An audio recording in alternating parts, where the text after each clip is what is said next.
Hey everybody, it's Party Elite with another episode of Total Breakdown. We've got a submission from bjorn26293 as he leads his Dwarfs into battle against hispano1988's Greenskins. The Dwarfs find themselves terribly outnumbered at Bjornling's gathering, but they're not the types to flee. First things first though, army composition. The Dwarfs bring with them Ungrim Iron Fist alongside a Runesmith, 6 units of Longbeards, a unit of Slayers, a unit of Hammerers, 2 units of Quarrelers with Great Weapons, and 2 units of Grudge Throwers. You'll notice that 3 of these Longbeards are actually ranked up to rank 1, and the 1 unit of Slayers are also ranked up to rank 1. Meanwhile, the Greenskins are led by Grimgor Ironhide, who's got with him 9 units of Orc Boys, 2 units of Black Orcs, 4 units of Goblin Wolf Riders, and 3 units of Orc Board Chariots. Now let's see how this breaks down on the battlefield.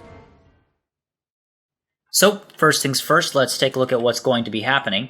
We've got the Dwarves. They've actually set up off to the side here, sort of in a standard formation. They've got the range units and the artillery up front, line of Longbeards right behind them, and then more Longbeards as well as Hammerers and Slayers for backup or reserve use.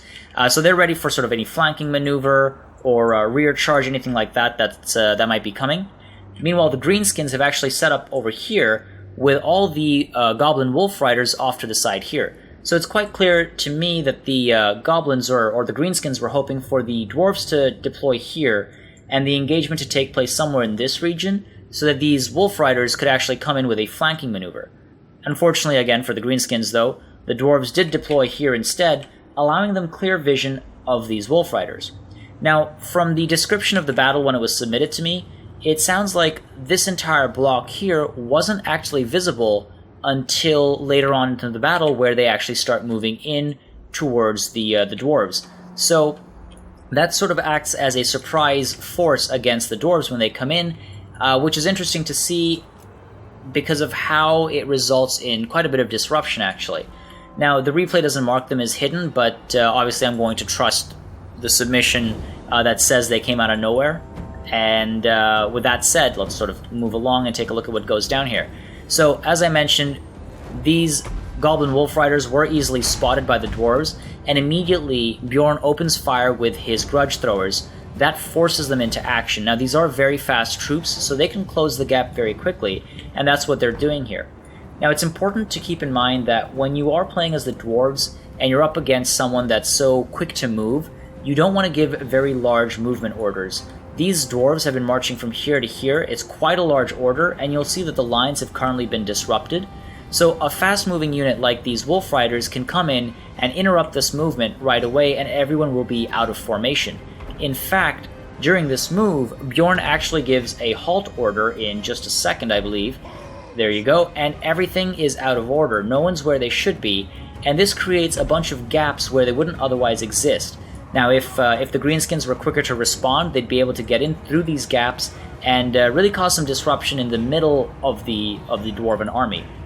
Now, I would like to say, though, bringing Goblin Wolf Riders up against Dwarves, not the best idea. I don't want to talk too much about army composition, but you're much better off bringing in Orc Boar Boys, for example. You're not armor piercing with these guys, and their melee attack and defense is also pretty low. So I don't think any unit on the field here brought in by the Dwarves is actually going to get too badly hurt facing off against the Goblin Wolf Riders, outside of course, the Grudge Throwers, and the Quarrelers will have a tougher time than, any of the other units, but they're still not going to suffer as badly as, had it been Orc Boar Boys, for example. Now, meanwhile, we've got these chariots as well. They've been sent down from from what has become the flanking side now. And very quickly, as soon as Bjorn notices it, he sends these Longbeards to form up against that charge. Now, I would like to point out, though, while that's happening, these guys are, again, far too thin to react to a charge coming in. They should have been a lot deeper, because otherwise, with such a thin depth, the chariots just charge right through.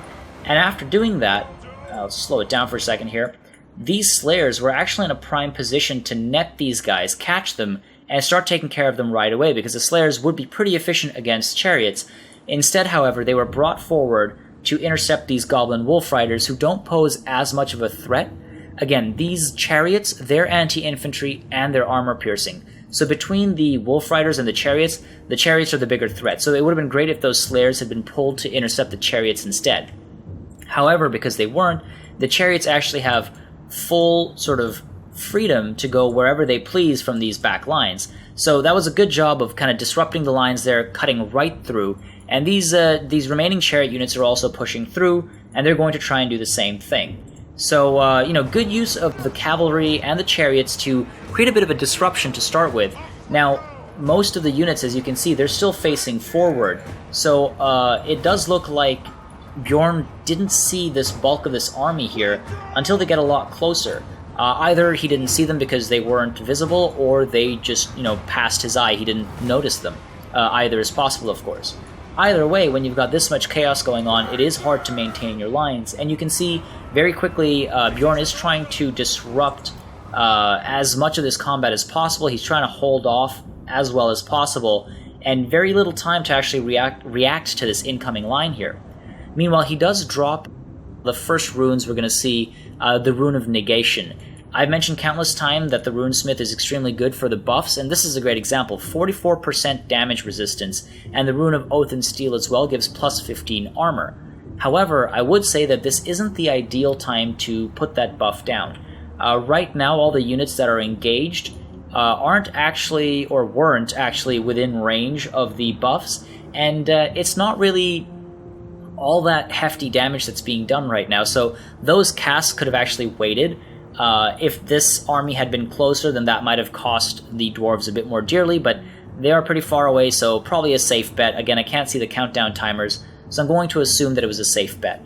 Also, I want to mention that the Runesmith came in with all three of his items, the Master Rune of Grundni, the Master Rune of Groth One Eye, and the Master Rune of Stromny Redbeard.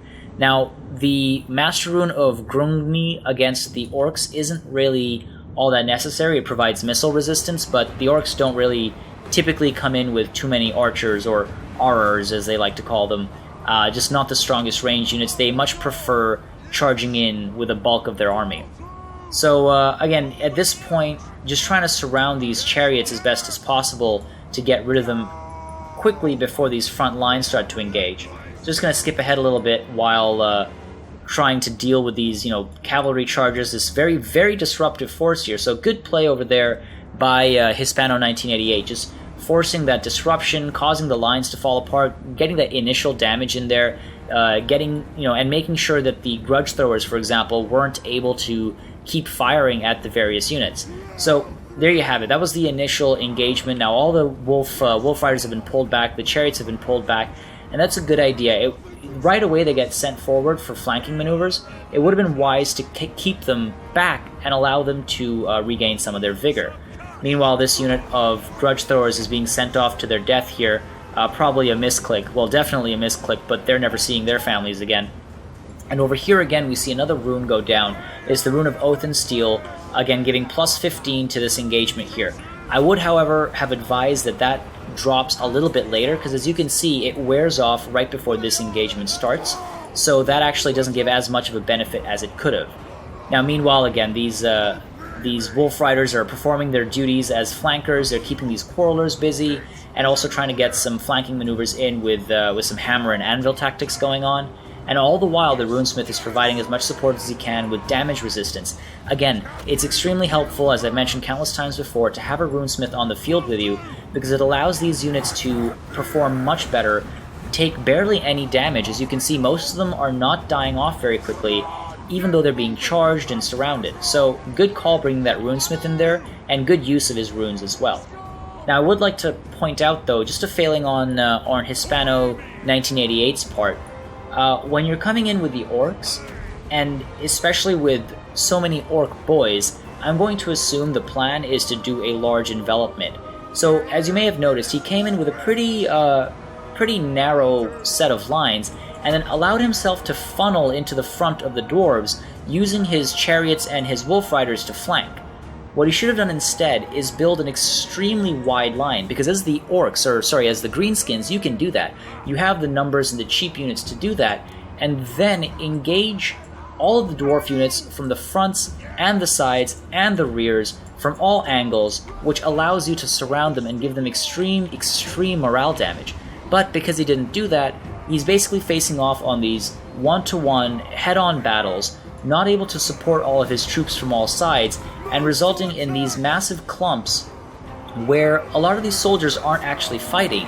They're just watching the front lines fight and most likely die to the superior Dwarven warriors, and then going up next in line to be killed themselves. So that's something to be very careful of. If you're planning on going in with a large number of units, make sure you use them as efficiently as possible. You want to get those surrounds in, you want to envelop the enemy. And you'll see also these Black Orcs, for example, have very slowly walked into combat against these Longbeards head-on.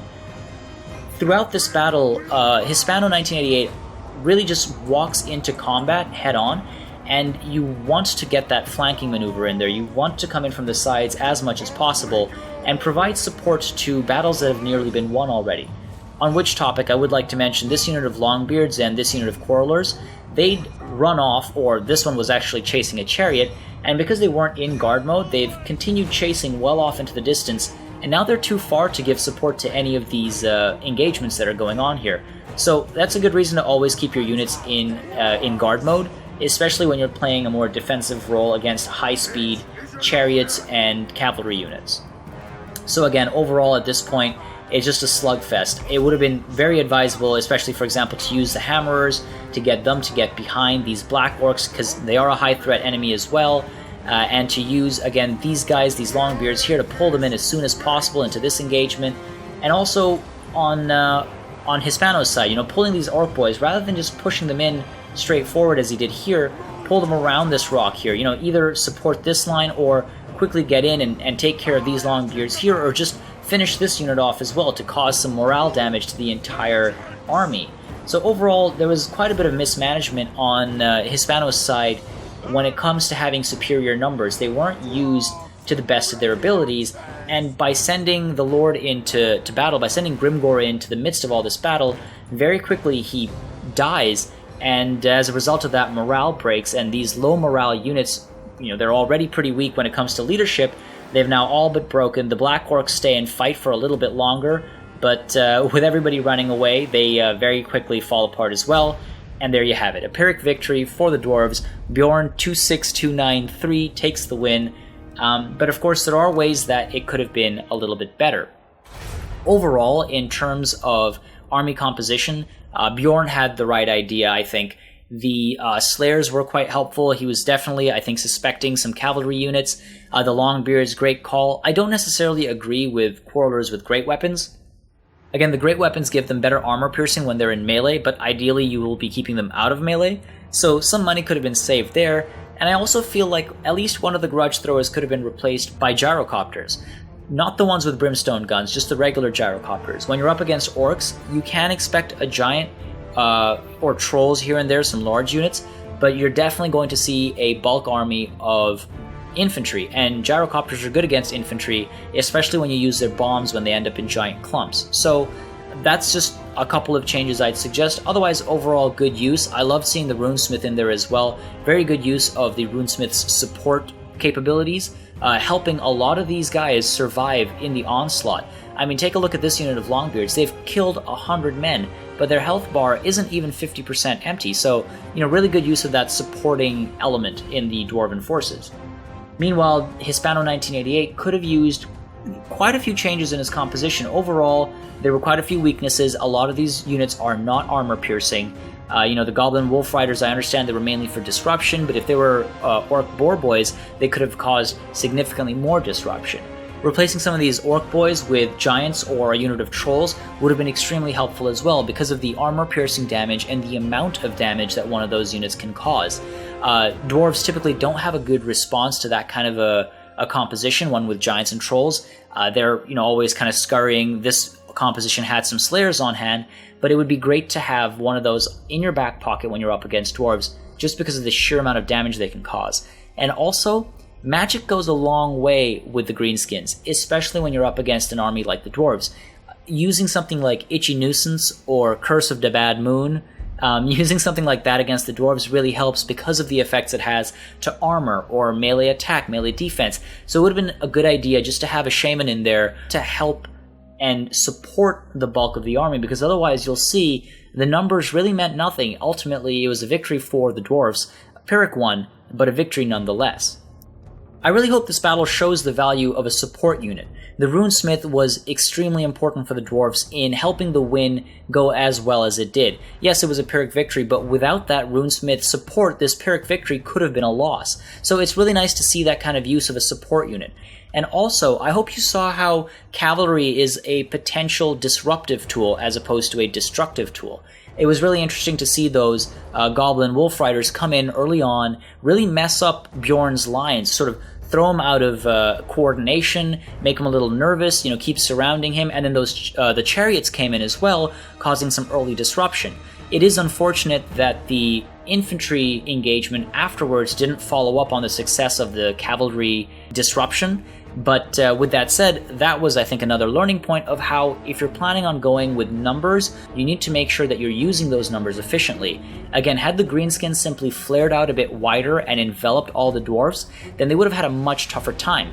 The Runesmith really helped, of course, keep everyone alive and steady, but with a full surround, it's very easy for the units to break, and Grimgor Ironhide might have lived for longer, and the Greenskins might have had the day. As always, this segment is a collaborative approach, so if you notice something that I missed or you have your own tips, be sure to drop them in the comments below. It's really interesting to create this learning environment, and I really hope it's been constructive for everybody. And of course, if you'd like more Total War content, make sure you subscribe to this channel, and keep those battle submissions coming. Each of these battles gives us an opportunity to learn more and get better, and I think that's great for the entire Total War community. Plus, it's nice to showcase some really great battles from the community, so keep them coming. And also, thanks for watching.